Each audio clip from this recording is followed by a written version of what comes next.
Hello and welcome to our Ayush Health Systems module. So, as have already talked about the importance and the introduction of Ayush Health Systems, so now we'll carry forward with the yoga part and the NCD introduction and how the different yoga postures are helpful in different NCDs. So, what is stress? When we perceive a threat or a sympathetic nervous system takes over and kicks into a flight and fight response. So, the heart rate becomes more rapid, muscles become tense, breathing moves into the chest breathing, and the blood flows away from the organ to the internal organs and towards the muscles of the limb. Hence, breathing moves into the chest breathing, and the blood flows away from the organ to the internal organs and towards the muscles of the limb. So senses becomes more sharper, preparing the body to either flight or flee danger. And the stress response in the body is a way of protecting us from, and it alerts us and helps in saving us from a different dangerous situation by now the impact of stress on body. Stress creates different impact on health. For example, headaches, muscle tension, fatigue, digestive problems, auto-stress, lack of motivation, anger, sadness or depression, overeating, social withdrawal, and substance abuse. We'll see the relationship between the relaxation and the parasympathetic system. The parasympathetic nervous system is our relax and renew system. It is responsible for bringing the body back to the state of equilibrium. It is also responsible for bringing the body to a state of calmness and healing. When a parasympathetic nervous system is dominant, it makes your breathing slow, your heart rate drops, blood pressure lowers, blood vessels relax, and systems functions optimally when you are actually relaxed and your parasympathetic system is working appropriately. Now, how yoga help in stress? Yoga helps in stress by calming your mind, relaxing the body, building self-awareness, enabling you to be in the present state, and stretching your muscles and releasing tension, taking you away from the stressful situation, bringing attention to breath, and releasing emotional energy. So, ideally, it works on overall your mental health and physical health and keeps a person calm and energized throughout. Now, let's see different yoga poses for stress. So, the first pose here is child pose, which is also known as Balasana. This pose actually benefits by stretching your hips, thighs, and ankles, calms the brain, lengthen and stretches spine, relieve tension in the back and neck, and also in shoulders, and relieve stress and fatigue. Now, how to do this posture? So, first kneel down on the floor, touch big toes together, and sit back on your heels. Spread your knees wide. Exhale and lay your torso between thighs. Rest your forehead on the mat and stretch fingertips towards from on your mat.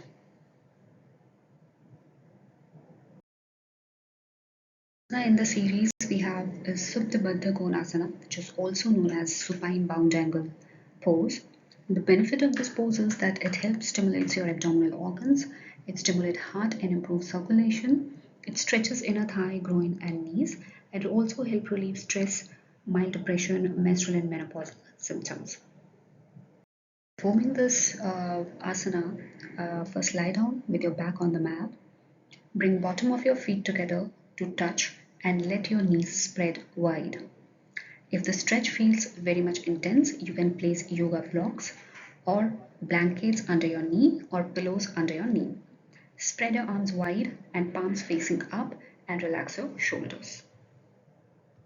Asana we have is Viparita Karni, which is also the legs up to the wall. It's a very basic posture. Usually we do it every now and then and easy to perform. The benefits are it relieves your tired and cramped legs. It stretches your hamstrings, front torso and back of the neck. It also relieves mild backache and improves circulation, calms your mind and also helpful in insomnia.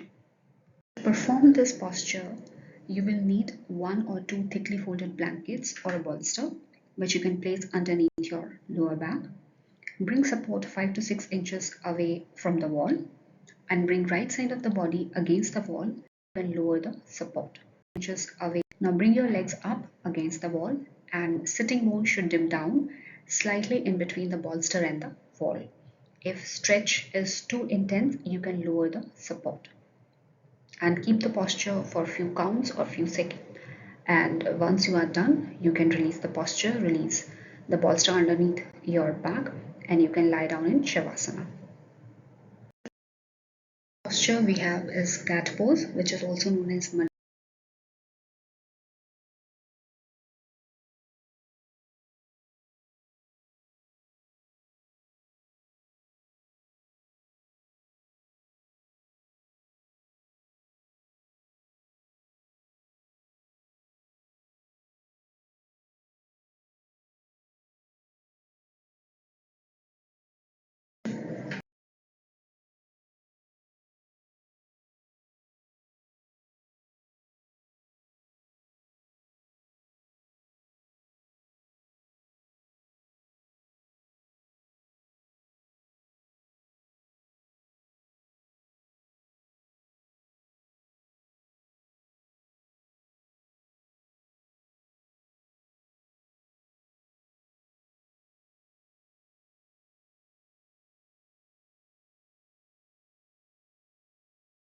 posture.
Next posture we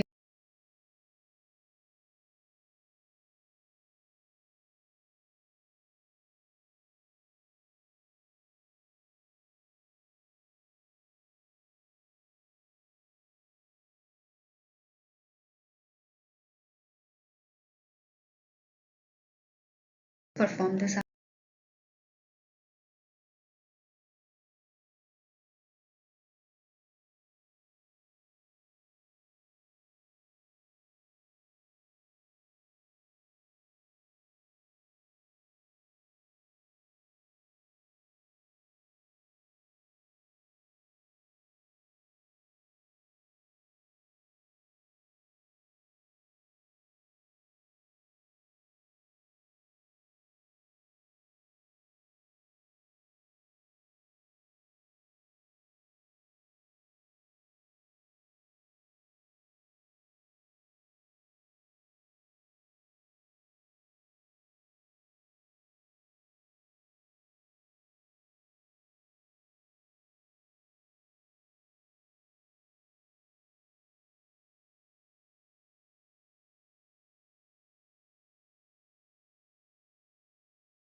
Now this is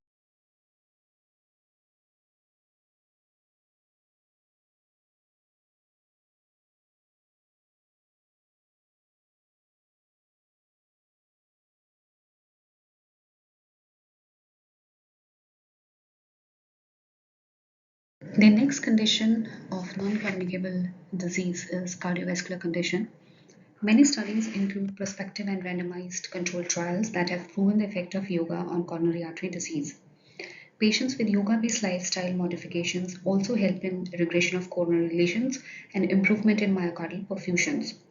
Some of the modifiable risk factors could probably explain the preventive and therapeutic beneficial effect observed in the coronary artery disease.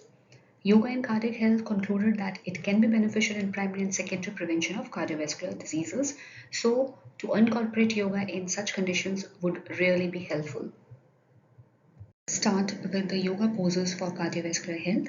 The very first posture in this series is Tadasana, which is also known as the mountain pose. For this posture, stand straight with your feet together and keep your back straight. Now bring your palms together and interlock them. As you inhale and stretch your arms up with your palms facing upwards or downwards, look up and gently drop your head back on your shoulders. If you have any neck issues, you can keep your neck straight as well and you can simply looking forward. Else, you can hold the posture for 5 to 10 seconds and repeat it 3 to 4 times or some few seconds. The next posture in the series is the chair pose, which is also known as Utkatasana. The benefit of this posture is it works on respiratory rate and also helps in heart health. It is a heart opening posture that expands your chest. It works on stimulating the respiratory system. Let's begin this posture.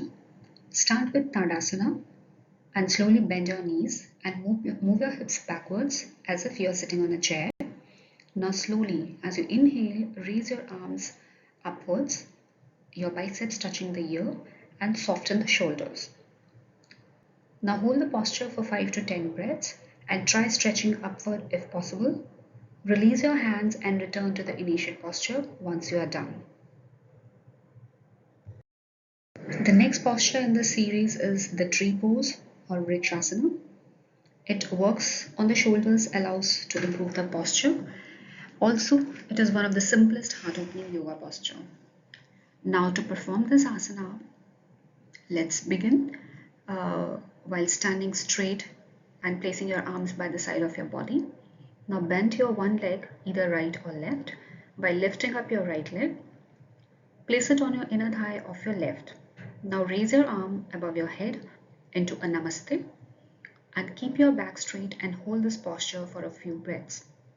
As you exhale and return to the initial position, you can repeat the same process with another leg. Always remember, while performing this asana, you must fix your gaze at one point to balance the posture so that your body won't shake and you won't fail. The next posture in the series is the standing forward bend or Uttanasana. We have already done this asana previously, so you can refer to that slide and you can practice it from there. Let's move to the next. So these two images shown here are the two versions of Uttanasana, one with hands touching the mat or the toes, and the other picture shows hands holding the opposite elbows. Either way, you can choose to perform this asana. This posture in this series we have is the seated forward bend, which is also known as Paschimottanasana. Let's practice this. So sit down with your legs joined together. Raise your arms up with your biceps touching the ear. Now as you move forward from your waist, try to bring your waist more down and try not to round your back. Engage your lower abdomen and try to touch your stomach to the top of your thighs. Try to touch your toes with the hands. Once you go as far as you can hold the posture for 8 to 10 breaths and then you can release the posture and come back to the initial stage.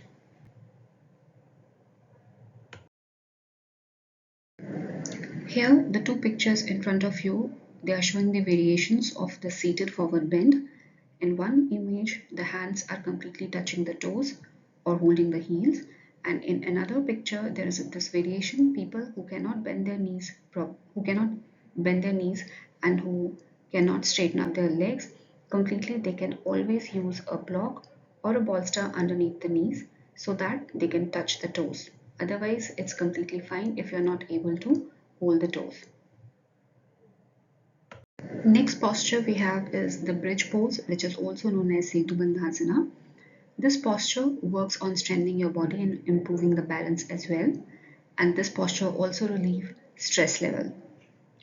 Now to perform this asana, lie down with your back on the mat and place your feet wide apart. Now press down your feet firmly and lift your butts off the mat. You can place your arms to the side of your palms facing down and push your hips upwards and hold it for 3 to 4 more breaths. And then you can release the posture and you can relax in Shavasana. The images here, they have shown the bridge pose and the variation with one leg up. For the variation, you can always use one leg up while holding your lower back with both of your hands.